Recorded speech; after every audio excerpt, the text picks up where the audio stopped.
Studio interview with Denise Brosseau. I am partial. Boy, are you in for a treat tonight. If you look in the dictionary, if you look up the word thought leader, you're going to see a picture of Denise Brosseau. Really, because she's first to market, owns the market. Now you see blogs or books or people speaking about that, but she was one of the people who got there first. And the reason is because she's done it.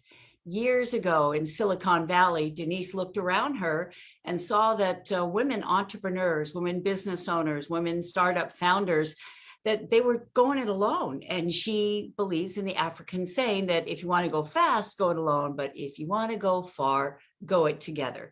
So she founded the Forum for Women Entrepreneurs.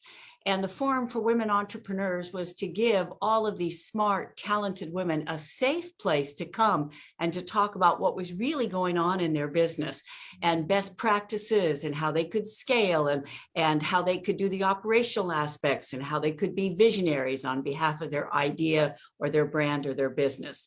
Well, Forum for Women Entrepreneurs has now turned into Watermark, which, as you know, is probably one of the premier organizations in our country and in the world of staging annual conferences and putting on ongoing educational programs that continue Denise's legacy of a rising tide, raising all involved group.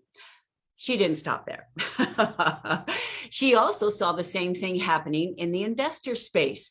And the dismal statistics about women who are trying to get funding for their businesses. So she and Kate Koplovitz and Amy Millman started Springboard Enterprises. Now you may be familiar with Springboard Enterprises because they have helped women entrepreneurs generate more than, wait for it, and it's probably changed since the time I looked up the statistic. It's like, okay, how much now? 10 billion. 10 billion. Okay. Now they're claiming more on their website. Oh, so I bet it's higher. That was the last time I looked. It's probably higher now. Good. Well, 10 billion. It's, this is Robin Chase of Zipcar and Gail Goodman of Constant Contact. And the list goes on. And now in a very kind of hostile landscape sometimes, who knows if those businesses would have become what they are now without the support and the insights and the connections of Springboard Enterprises that help them get traction, get funding, and thrive. And she didn't stop there. This Stanford Mba also has done programs at Stanford. We'll be talking about that tonight. And she knew that she wanted to do more paid speaking and that she had some expertise that other people desperately needed. So it was time to write a book. And the book is called Ready to be a Thought Leader. And her business is called the Thought Leadership Lab. And it's one of the things we'll be talking about tonight is that not only her own writer's journey and her do's and don'ts and epiphanies and lessons learned, how can you be a thought leader on behalf of your writing?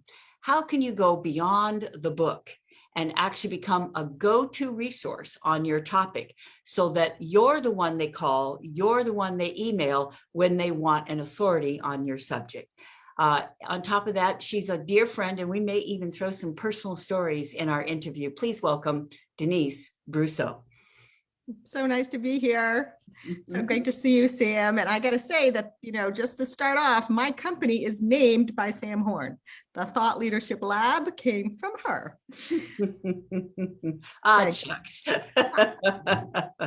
Okay, first question. Let's go back to the beginning and put me in the scene when you said, I'm doing it. I'm writing a book. How did that start, Denise? Well, it actually all began innocently and accidentally, like much in life. And the journey began with a phone call one day asking me if I could help somebody who was writing an article about women's entrepreneurship for Fast Company. And of course, I was happy to do so. I spent an hour or two on the phone with her, and then she wrote a really very detailed article and happened to put a sort of a box at the end of the article thanking all the people who provided great resources. I didn't even know the article came out. And that day I got an email from a woman at Wiley Josie Bass Publishing saying, "Dear Denise, saw you in Fast Company. You interested in writing a book?" And I was like, I was in Fast Company. I was so excited because it had been months before and I'd honestly forgotten that I'd done this. And that really opened a brand new conversation and a brand new journey for me, sitting down with this woman from UC Bass. She was a developmental editor. Her work was to go out and identify people who might have a platform already, an interesting story to tell, something they wanted to share. So I sat down with her and I pitched her sort of 3 ideas. And the one she really glommed onto immediately was this journey of leader to thought leader. And how do you do it? And how could I really share both my own story as what I call an accidental thought leader, but also the stories of many of the clients that I've been working with, because I really felt committed to bringing these stories to light, many of them just amazing, amazing people whose stories were underknown, undersold, undertold. You know, it's interesting, Denise, that you use the word process because as you'll discover in our talk tonight, is that Denise is a systems thinker. She's a strategic thinker and she is about process. So what about your writing process? Now you got to deal with Wiley, Josie Bass. So what was your next step? Well, I would love to say that it was smooth sailing from the first moment, but not so much. I had actually, when we first started our conversations, that beginning, was sort of a September of, I think it was maybe 2012, when we first sat down. It was such a new idea for me to really think, okay, I'm really going to do this, but I wasn't really sure I wanted to do it with a big publisher, go through that publishing process. So I actually spent a year doing, I was writing some blogs, writing some content, but not really specifically sitting down and writing the book.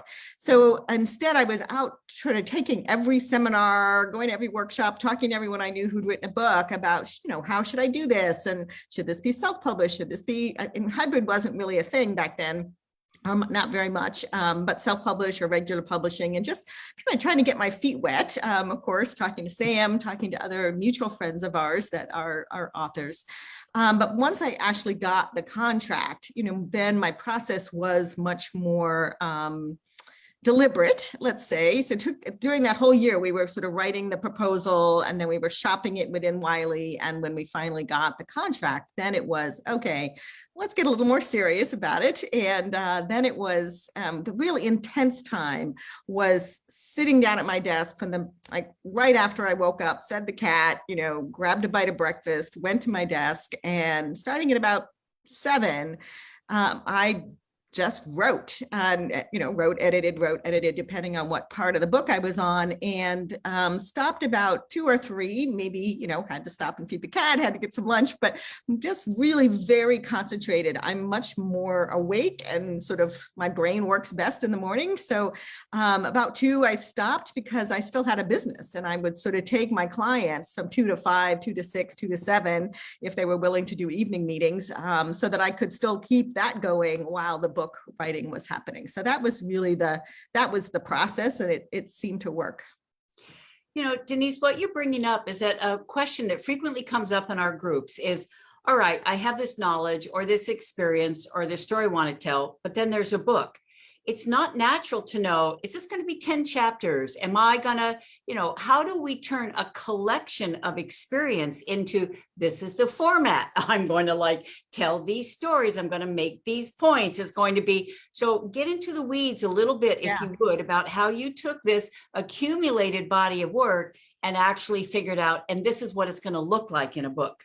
I think that's such a great question, Sam, because, honestly, it was the thing I did not have any idea. I didn't even think to go ask people, right? How do you do this? But I was fortunate in that the developmental editor did have a clear picture of my book, and it was based on something that I had done earlier. So when I went to that first meeting with this woman, Genoveva, one of the things I took with me was this piece of paper. And on the piece of paper was this visual of the journey from leader to thought leader. And that visual had come about because I had been teaching workshops about this conversation, like how do you become a thought leader? And every year I would speak at this one conference, and every year I had to bring new content. And so I had done a workshop on thought leadership. And then I had recorded it. And I had asked a friend of mine who was a graphic facilitator to listen to it and draw the visual that would go with the story. And she is really talented. Fortunately, she's a friend of mine and I was helping her with some things. So I didn't have to pay her probably large fee. I don't know what it was, but she was kind enough to do that. And that visual is literally what I set down on the table.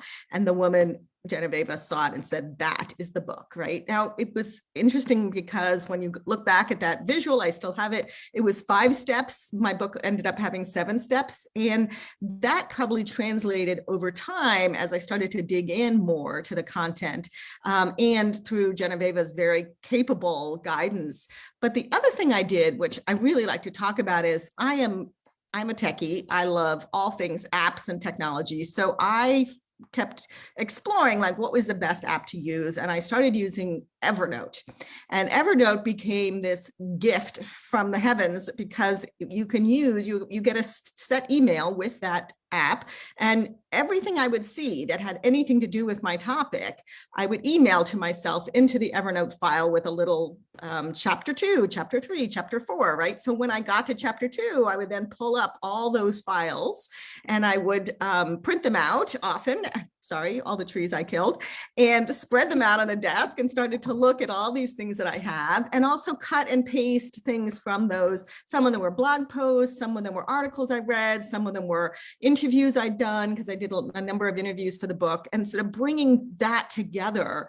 That's the work, right? Is synthesizing it into something that makes sense, synthesizing it as something that tells a unique story, but also integrates good knowledge that's already in the world. Like you can't pretend that there's not great content out there on your topic. You're not inviting this from scratch. So being sure to quote and identify the key ideas from some of the key people who write in your space. For me, Dan and Chip Heath are big gurus in the space that I work in and being change agents. So I think all of those were different things that were part of this. And then I will say that my last secret sauce was my mother, who happens to be an incredible editor and grammarian and knows the difference between an N dash and an M dash. To this day, I still do not know, but she read every single version of every single chapter and edited every single one. And when there was a section of the book where it didn't quite come together,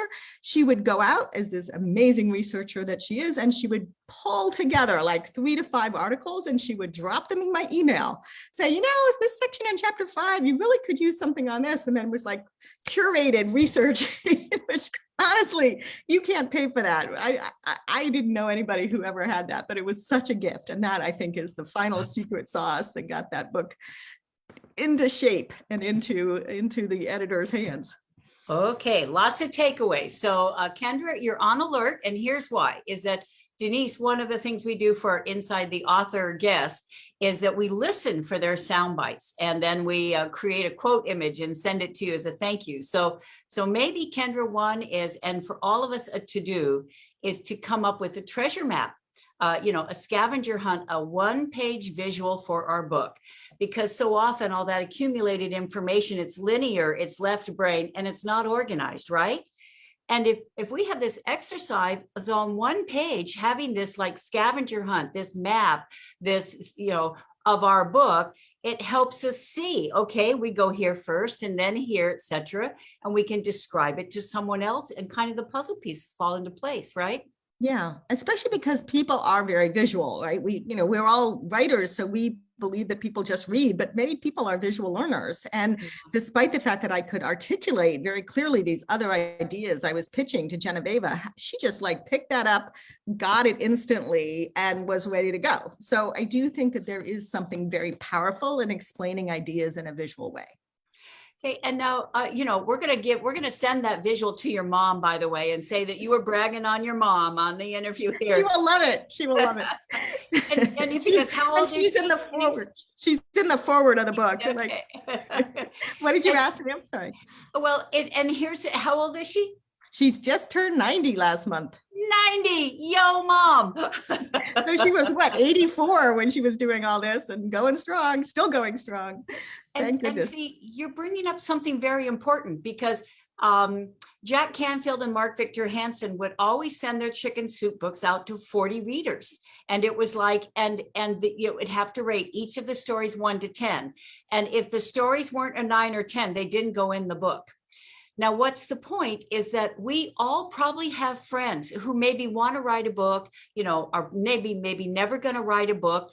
They love to be part of the process, don't they? Yes. They love to say, I don't know how much time you have, but if you could read this chapter and give feedback, or if you could, a lot of people welcome the opportunity to be part of your project and be able to help it along. Is that what you discovered? Oh, yeah, I took your advice on that, Sam, which was to have sort of editing nights at my home. So once the first draft was done, I invited people so that the first night it was chapters 1 to 3, the second night it was 4 to 6, etc. And I think there was about 9 chapters in the book. So I had 3 different nights, 3 different groups of people, although there was one woman who came all 3 nights.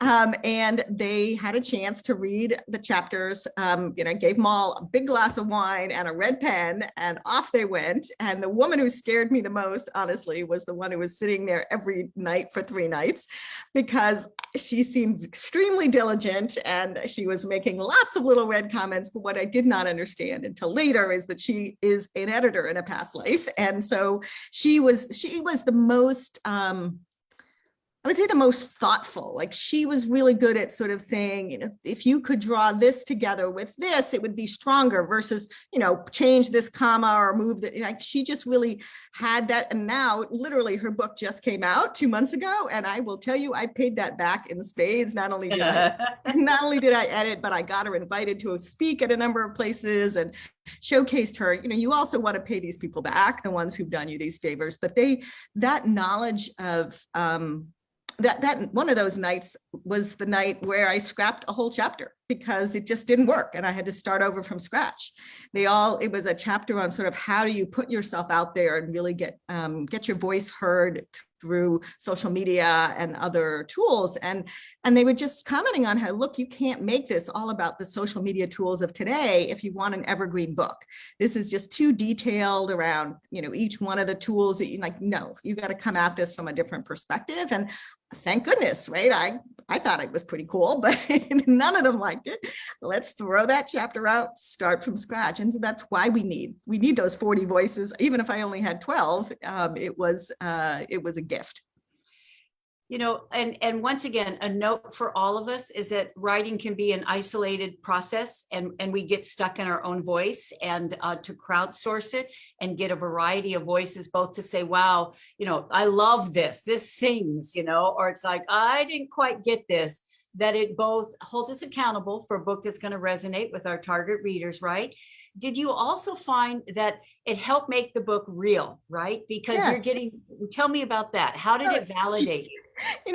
In some ways that first draft is the word draft is for a reason, right? It is your first tentative exposure of putting your ideas out there. Like, oh, you're kind of a little afraid that somebody's going to finally read it. And on the other hand, I was actually proud of myself because my book was done a little bit early. And I remember that Sam and I have a friend named Mary who happened to be here at that time, and she's written many books. And I was kind of strutting around thinking I was hot stuff because I was about 3 weeks ahead of deadline. And I remember her saying to me, she's like, Denise, you have like 7 or 8 drafts to go. And I remember at that moment hating her more than I've ever hated anyone in my entire life. Like, of course she was right. But I didn't need to hear it that day. She could have told me the next day.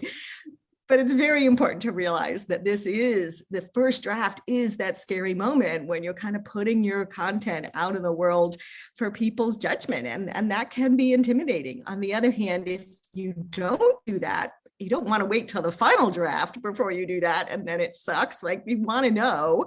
And of course, you also want to know what's working, so you don't take it out of the book in the last edit when you're too long. Like, my book contract said a book of this size, and my book was this size plus 15-20%. So I literally hired a friend of mine who I trust implicitly, who knows my voice. And I just said, go cut. And I don't even want to know what you cut. Just cut. You got to get 15 to 20. I said, these 3 chapters are super long, cut those. She did. I never, ever put another word back in that she took out. And I think that was a gift as well. And you're still talking.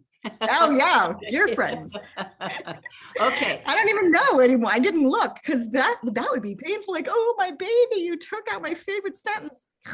Okay, They're now all Denise, a lot of we're about to go into our lightning round. This is like 7 questions and 1-minute answers. And the reason is I know that people want to ask a lot of questions. Is about, okay, how did you get your LinkedIn program? It is LinkedIn's go-to program on becoming a thought leader. And I know it's used by people around the world, and it actually pays pretty well. You know, why did KPMG pay you a very nice sum of money to go around to all their major offices? So I know they want to ask in a moment how we can go beyond the book and actually become a thought leader who's earning a career on this. First, you ready for the lightning round? Ready? Yeah. Okay, Dark Night of the Soul, 1 minute, ready, go. Dark Night of the Soul not only happened, but during that Dark Night of the Soul, I watched every episode of The West Wing, because that's what you do after you have a book contract. And by the way, I'd already seen the episodes. So definitely had it. How did I get out of it? Sam and Mary came to visit me one day and slapped me upside the head. And finally they got through to me when they said, Denise, you are being paid to write this book. You have to write it. And so I started writing it. And the rest is history. Mm-hmm. Kudos. Okay, next. It's what surprised you most about the whole book writing process, getting it out in the world? I think it was how kind and generous people were. I mean, really, there was just so many people who helped, and more that I found out later would have helped if I had thought to ask them, or if I had been willing to kind of put my tenderness out in the world. I mean, I waited into people for a year or two after the book came out, and I would say, oh, blah, blah, blah. And they'd say, how are you doing? And I'd say, great, my book came out. I'm like, you have a book out and you didn't tell me? I would have helped. I would have sent it to my email list. I would have done. It's like, whoa, I didn't, honestly, it didn't occur to me, especially kind of people who are more good acquaintances. You know, you ask your friends, and maybe you ask people who are authors, but you don't necessarily ask your good acquaintances. And I would vote to now I tell people to ask everybody. Mm-hmm. Good one.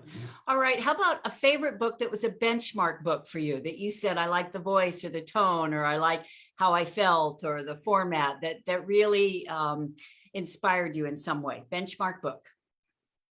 I didn't really have a benchmark book, Sam. I had probably 3 dozen benchmark books. So I can't say that I had a benchmark book, but I had instead, I think I had a voice in my head of a intuition about whether a chapter was holding together. I could hear the music of the words on the page when it was working. And it didn't always happen in the first draft or the second or whatever, but by the end, I really still love to read that book because it has the rhythm of my voice. And so that I guess is what I would say. That was my internal benchmark.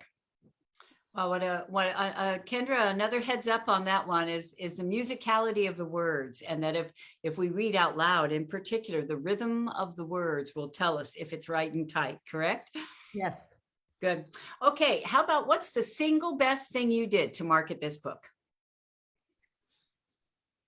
In addition to asking for help, I think the other thing that I did was I continued to push more content out around the book. So I did have a publicist. I had sort of 3 publicists. One was the internal one, did very little. Hired 2 outside ones, did very little, but they did a couple things which helped. But then I kept the momentum going by continuing to push content out around the book and the book topic and the book. I think that so that people kept thinking of me. Keeping yourself top of mind is critical. And I guess the other is that I did do a lot of corporate speaking. And I think that certainly sold some books, because often I would make a deal, like I'll charge you much less and you buy a bunch of books. So I think those 2 are the things I did the most, that got the most traction for me.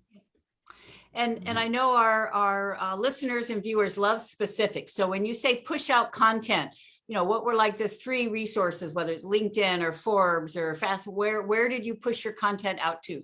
So the publicist got me into, I got some excerpts in Entrepreneur Magazine, in Fast Company. I wrote, one of my organizations had a column in Forbes, so I wrote for them. Another one had a column in Inc., so I wrote for them. I got connected to Salesforce's blog, so I wrote for the Salesforce blog. I got connected to a UK publication through somebody who just outreached to me, and so I wrote some columns for them. And I wrote on LinkedIn, and I wrote on my blog. Excellent. Okay. And what's been the most rewarding part of being a published author? I think of being a published author as the gift that keeps on giving.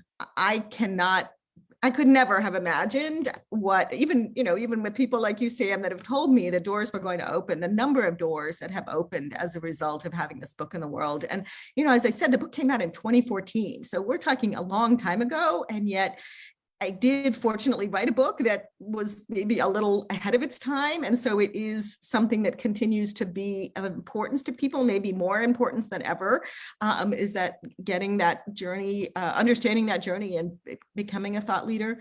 So I think that it opened the door to teaching at Stanford Business School. It opened the door to a LinkedIn Learning course. It opened the door to a bunch of consulting and speaking and individual clients. There's just so many doors that opened and continue to open even all these years later. Wonderful. And what's the best piece of advice you got during the writing? And then what's your best piece of advice to someone who wants to get a book out in the world? I think during the writing, and I can't remember who it was, I think it was Mary who told me to do this, which was to take an index card and to put my top 10 reasons why I was writing my book, and to keep it front and center wherever I went. And it really was. I took a picture of it on my phone. I had it on my bedside table. I had it on my mirror in my bathroom, because you want to keep remembering this journey. Takes a while, right? It's a lot to go through, and there are those ups and downs and dark nights of the soul. So having those, like, what was in it? Why was I doing this? Really present for me was the critical thing that I think helped. So I would always tell people to write your top 10 reasons and put them front and center for yourself, because that, plus, I think, Sam, this was your advice, which was to mock up a cover of your book and put it on your refrigerator. And I also did that. And I tell everyone that I know who's starting a book to mock up your cover. The more you can see this as done, and more you can remember that heartfelt reason why you're on this journey, I think the more likely you are to actually stay, as you would say, bum glue, stay in your seat, right? And keep going. Yeah. So, well, all the gems, I see people wearing out their hands, taking notes there. It's like, take away. So good for you, Denise. And now is when we get to open it up. Now we do this a couple of ways. You're welcome to put a comment in chat, and Kendra's monitoring that. And by the way, we share that chat with Denise afterwards. So if she says something brilliant, as she already has a number of times, write it down, give her a shout out. If there's something you want to ask, both raise your hand and we'll get to as many questions as we can, and we'll have them in chat so we can send them to Denise afterwards. So who's got our first question? Okay, unmute yourself. Okay, please, Ariel, go. You mentioned getting paid to write your book, Denise, and I'm curious about that. You said that was kind of the push for you. Looking back, if you weren't paid to do it, how would that have affected you, or what would you have done differently? Yeah, I think it's a really good question, Ariel, because, I am an MBA, right? So money is important to me, and being in business and all of that has always been important to me. And it is true that I'm working on a new book project, and I do not have a book contract for it. And it is taking me longer. So in some ways, maybe it's knowing what is going to be the impetus for each of you, and figuring out how to get that to be. Honestly, I didn't make a lot of money on this book, so it's not like I was $100,000 or something crazy, but it was enough that I think it was more, not even so much the money as it was the commitment that I had made. I had signed a contract to say this book would be due on February 1 in whatever day it was. And that was the impetus. It was that I had made a commitment, I had made a contract. And so it's figuring out for you what it is that will help you. And maybe it's making your own contract with someone if it's an editor and you have a timeline and, you insist upon keeping it with them. I think it's figuring out what's going to keep you accountable. Good insight. Okay, who's next with their question? Okay, Mason, ready to go. Sure. Hello, Denise. I loved what you've been speaking about. Very, very helpful. A little bit different than how I ended up doing my editing, but this is interesting to give another thought. My question is related to the LinkedIn learning piece that you did. How did you go about securing that and creating the program I kind of get because I've done enough presentations and workshops, but to get that LinkedIn piece going is a higher level than I've been able to achieve so far. Yeah, again, it's funny because it's a very similar story to the previous one in that I got a call one day from a friend who said, hey, someone I know is leaving Wiley because leaving Josie Bass, which was my publisher. They shut down their West Coast office and one of the senior women was leaving. And my friend asked me, would I give her some career coaching? And I said, sure. And I gave her an hour or two and I didn't even charge her. I did it as a favor to my friend. And so lo and behold, 2 years later, she ended up at LinkedIn as a senior executive. And so she ended up getting in touch with me because one of the things she had done is outline all the courses that she wanted to do in the coming year, and thought leadership was in among them. And she actually got reminded that was my topic through somebody else who she saw, who was a business school classmate of mine. And so she called up and asked if I would be interested. So that's how it came about. But I will say that I've been able to open the door there for a number of other people. So what I tell people, if you don't have that connection, the big thing to do is to identify someone who has a course, preferably in your particular arena or close to it, because they will have the right contact. There's different topic areas within LinkedIn, right? So you want to find someone in your topic area. Then you want to go on, and I advise people, go and look at all the content in that area and say, similar to writing a book proposal, unlike X, Y, and Z, my course will teach this, right? So write that up. Then they want, a very good bio of all the things you've done. And then they want links to 3 to 5 videos that you show how good you are on camera. And that's what I send to my contact when someone's in the leadership space, and she will say yay or nay. So 5 or 6 of them have gotten to do courses as a result. So I think that's really the way through that, Mason. And I will tell you, these people, I think they're finally reopening, but they haven't been open for 1.5 years. So I don't think anybody who was doing their courses had to do it in their own home, which was not something I could take on. As a single person living alone, I couldn't get the cat to set up the video camera. It just really wasn't going to work. So now as they start to reopen, I hope maybe there'll be some chance to do some more courses with them.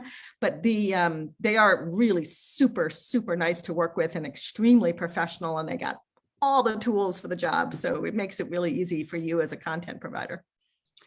And I'm grateful to Denise for opening that door for me. And they are scaling. They understand this is a gold mine, and they really own this gold mine with business development courses. And Denise already said the key to this, it's not just credentials, and it's not just being good on TV. It is like, what are they not offering? Because they're looking for gaps. Oh, we don't have a course on that, and people would pay to be, yes, that is the linchpin right there. Is to come up with something people need. And if you can say, as this CEO recently said in Fast Company, this is the #1 skills gap, and you don't have it, boom.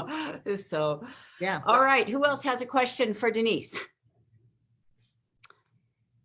Karine. Okay, thank you.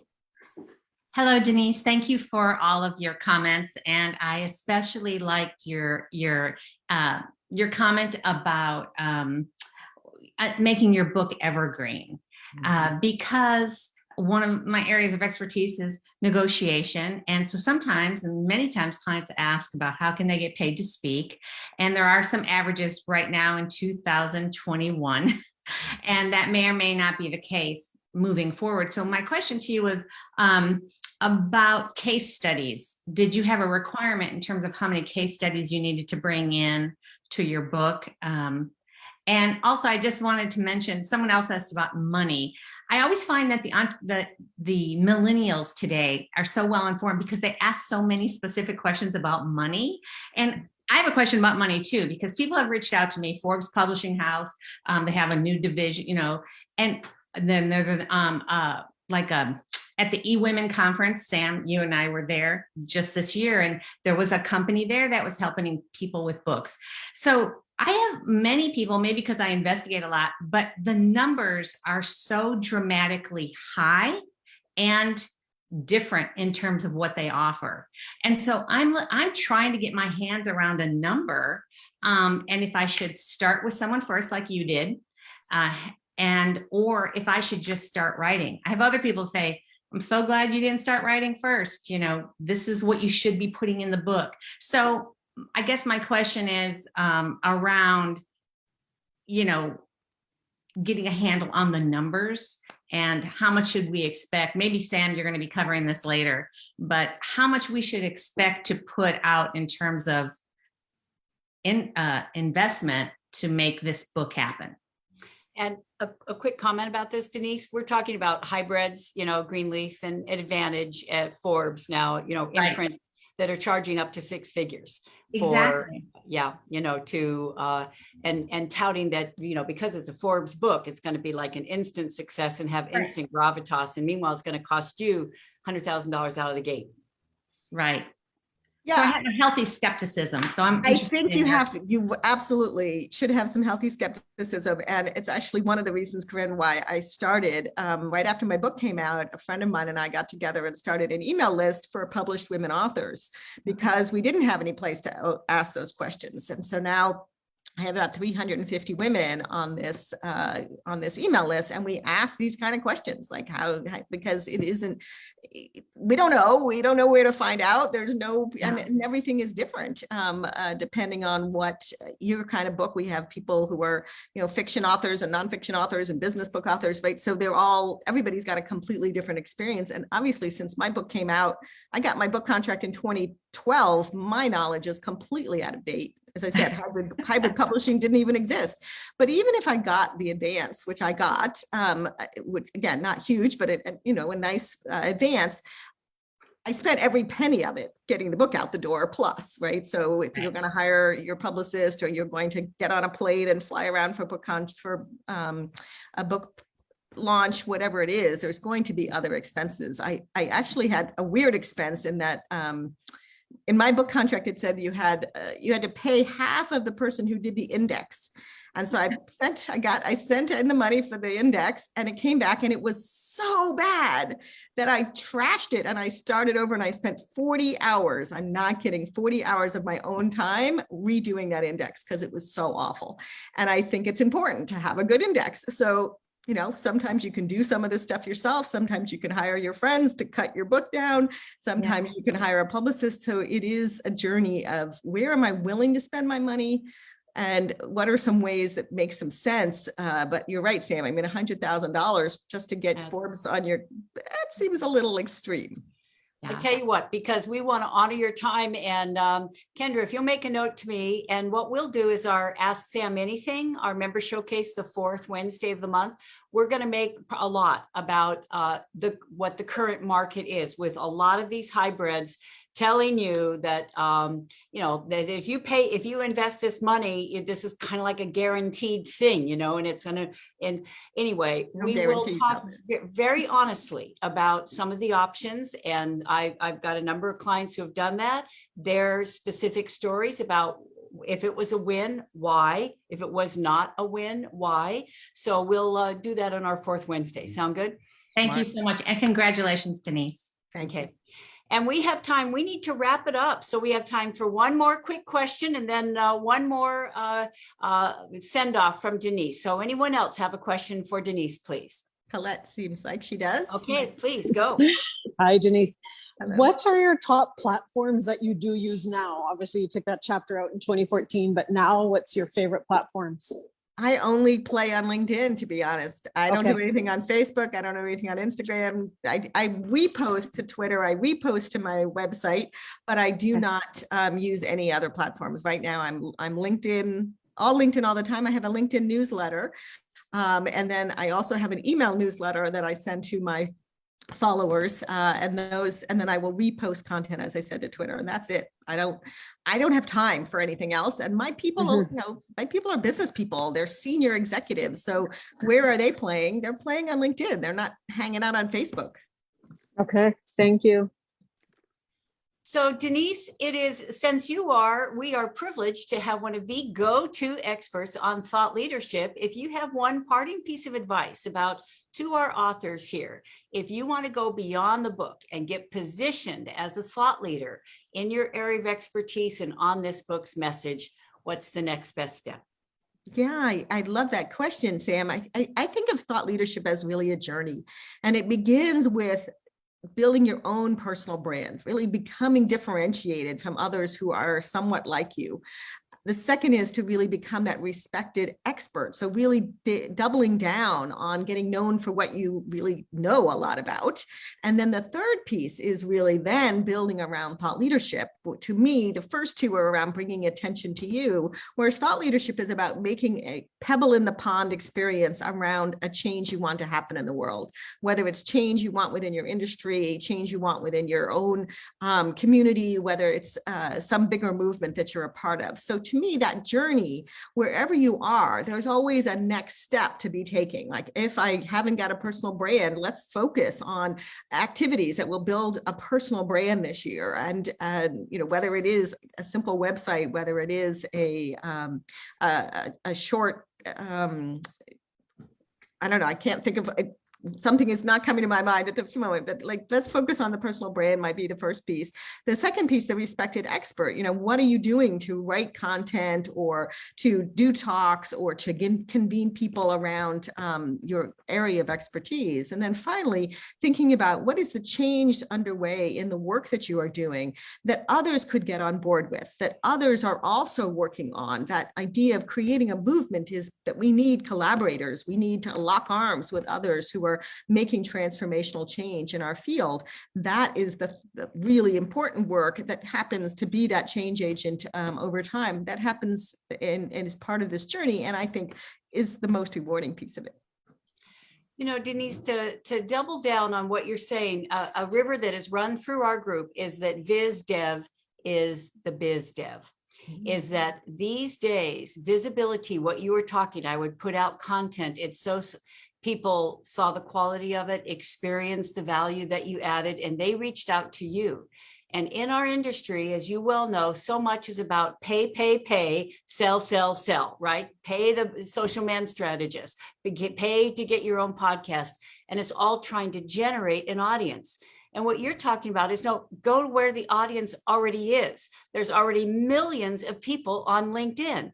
And as you said, it's not just about writing quality content that shows a shift, that shows a change. It's not just a listicle of how-tos, right? Yes. You are really opening people's eyes to a new way of being that would help their career and help their company and their community.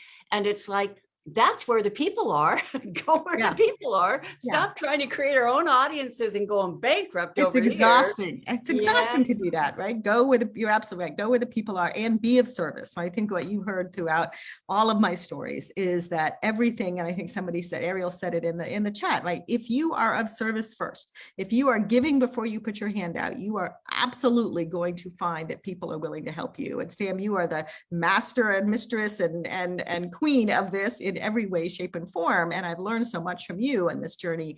And it is how I set up community, and it is how I show up in the world. And this, I think, is what has allowed more doors to open, is because I'm there in service first.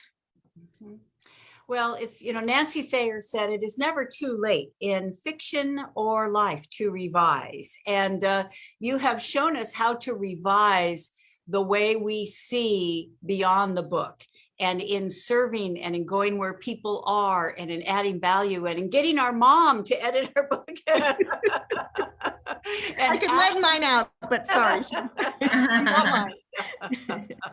Well, you are exhibit A and a walking, talking role model of practicing what you teach. You are just a joy in every single way. And we are so grateful to you for sharing your knowledge and wisdom and warmth with us. Thanks so much, Denise. Thank you for having me, and good luck to everyone.